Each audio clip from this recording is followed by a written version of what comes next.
Distinguished colleagues,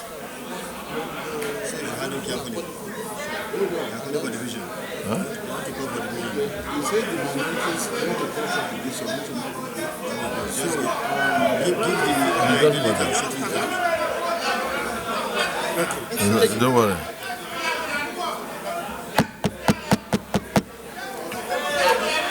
Distinguished colleagues, distinguished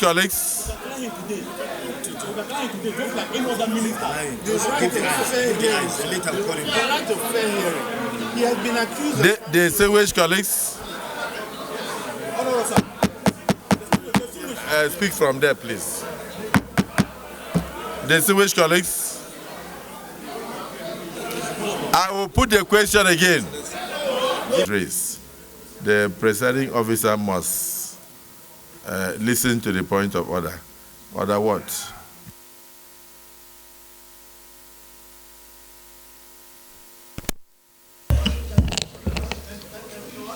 My order is anchored on Section 88 of the Constitution, 1999, as amended.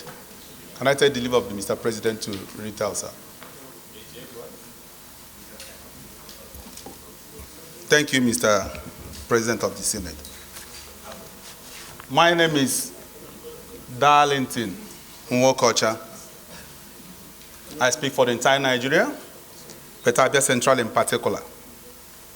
Mr. President, I want to read Section 88, 1, A and B, but I'll anchor my position on B. Let me start from 1. Subject to the provision of this Constitution, each House of the National Assembly shall have power by resolution published in its journal or in the official gazette of the government of the Federation to direct or cause to be directed investigation into any matter or thing with respect to which it has power to make laws. B, the conduct of the affairs of any person,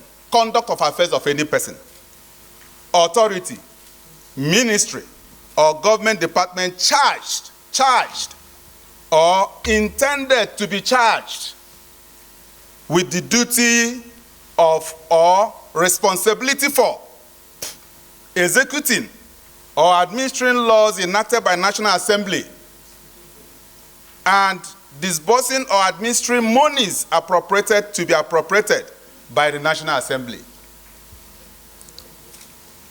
Mr. President of the Senate, I'm aware that this National Assembly and this arm, the Senate, has 3 major mandates.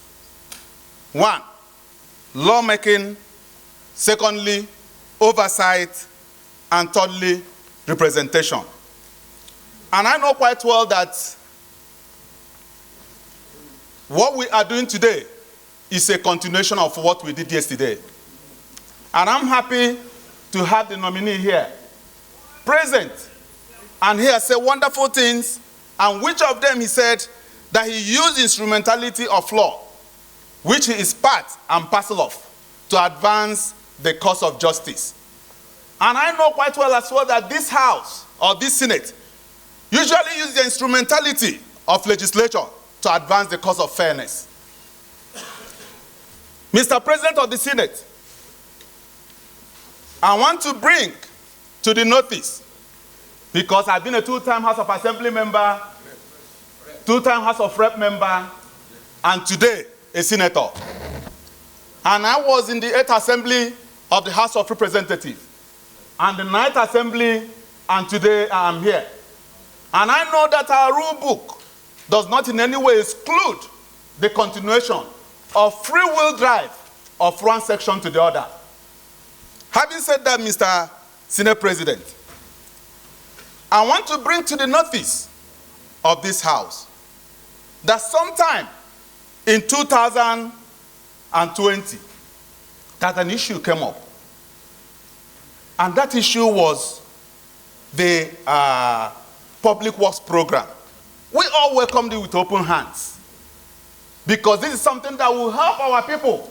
Today we are talking about paying 8,000 to some people to make sure that it will alleviate poverty. Then it was the amount of 20,000 to 1,000 persons across the 774 local governments, which my local government is part of it. And I'm sure your local government is part of it. And today, 1,000 per each local government, minimum, 20,000 naira, has a great multiplier effect that will make our people cushion so many effects that would have led our people into a very greater height. But what really happened?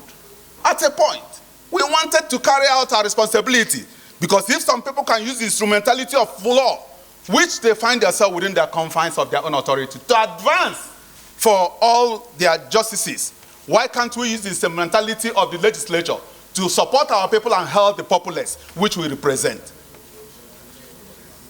Then, at that point, we invited the nominee, because this thing has been a subject of controversy and public debate, which I don't know.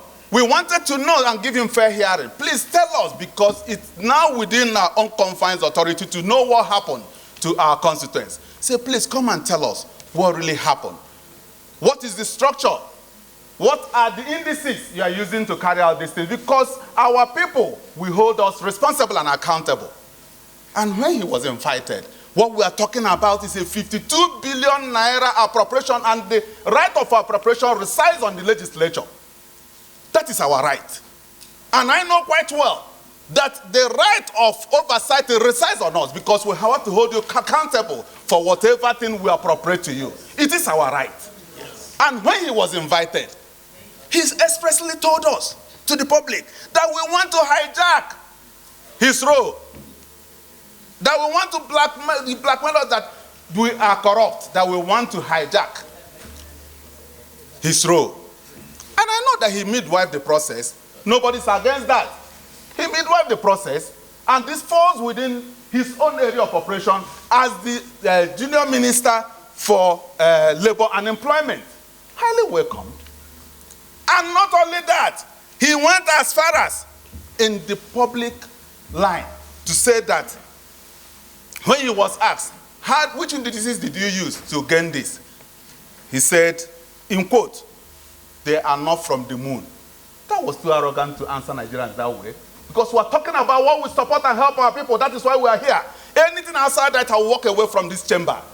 My interest, your interest, and the interest of everybody is our people. That is why we are here. Not whatever thing any person is saying. And today, we need to find out, Mr. Senate President. Nobody is stopping him from being cleared. No. And I'm happy the way the president has sent so many people, great people here. We have questioned them, passed through the screening, wonderful people, and we're ready. As much as they are ready to work with the system, we are ready to clear them.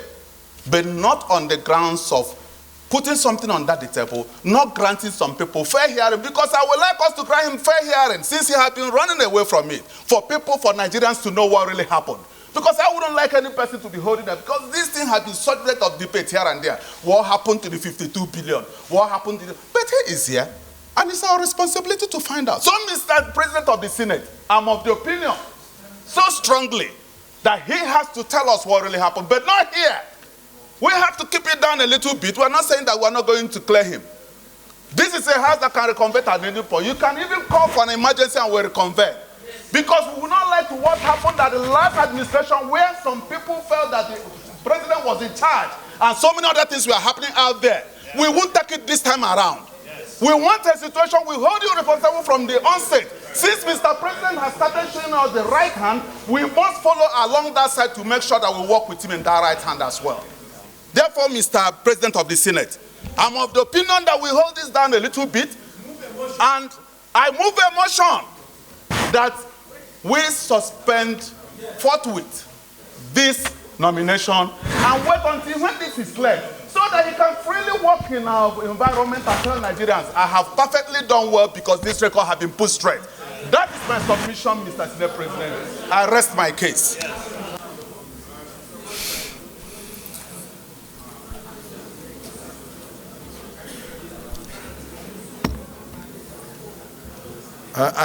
Distinguished colleagues,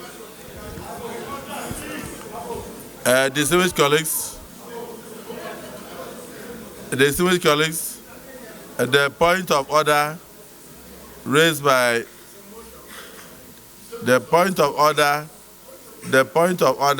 by Senator Darlington Ugocha is noted. But on the motion, there is no seconder.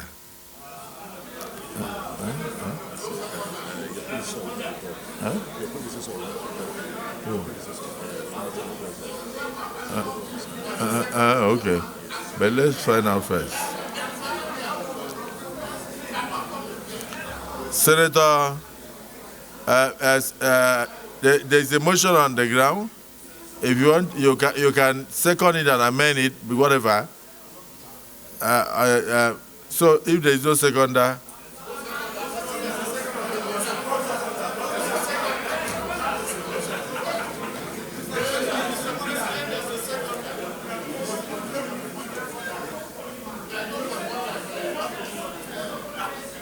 Leader of the Senate, the point of order had been noted. Now he also proceeded to move a motion, which has not been seconded. So,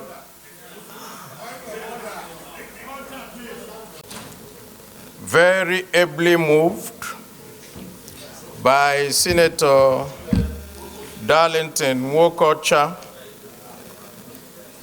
that in view of Section 88B of the 1B of the Constitution, which mandates the National Assembly to go ahead and look into the conduct of affairs of any person, authority, or ministry, and where such a person refuses and deliberately stays away from letting the National Assembly do its work, and in view of the fact that this nominee rejected the summons of both the House of Representatives and the Senate, that I do support that this nominee should be stepped down pending when he decides that the National Assembly has that right to inquire into the workings of a minister and his ministry. I so second.